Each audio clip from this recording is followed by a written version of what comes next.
as well as a place for people to have dances in the house. But it was called the Forest Farmhouse because he had all these trees around his house, and it was big. It was in the sugar house area, so that way a little bit. And when we had it moved here, it was actually big enough we had to cut the roof off of it and then bring it in two pieces and put it back together how it is now. Nowadays you can actually rent it out and have weddings in the backyard too, which is fun.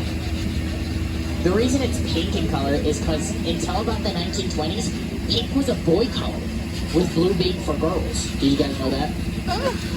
Nah, I don't. So it was pink. I just lost my entire train of thought there. I'm gonna be honest. I just lost my whole train. They're only 6. That's fine. They just pick up the word train and just keep going. Okay, train. Alrighty. So after that, we have our garden place up here. This is one of the most rented out areas that we have here at the park, and mainly for corporate events and just big parties, really, and like weddings. All of the other stuff right there is called the Walk of Faith. All of it is to commemorate the rest of groups of people who are like the religions who are here, including the Native, or not the Native, the Greek Orthodox Church, Catholic faith, the Jewish faith, all of those who are here. Friends, I've got a little bit of some questions for you. I need your help to figure it out. Do you guys know what Utah's state snacks are? There's 2 of them, and they're more like desserts than snacks, but... Green Jello. Yes, actually, yes. There's another one, and it's probably the most bland of all flavors.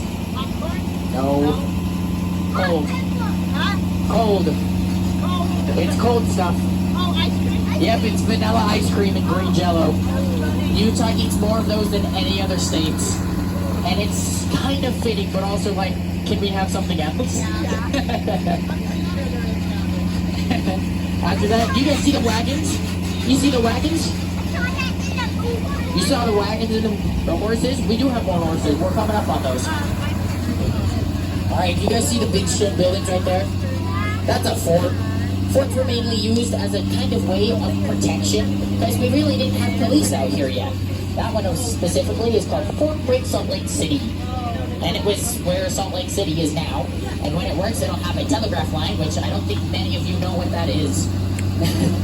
A telegraph line is kind of like a phone, but more so just tiny beeps and dashes. When it is completed, it will have a working one that'll run from here to our telegraph office and will be the longest working one in the world at about a 16th of a mile. And then we're coming around. I'll probably find your guys' favorite spot over here is our playground. Yeah. And then we have our livery stable, which houses most of the animals we have here, including horses, chickens, goats, a cow, a donkey, and some sheep. And then we have cabin row. Each one of these cabins are from the pioneer times. These are our original cabins. That small one at the very end was built in 1847, one of 2 that still stand.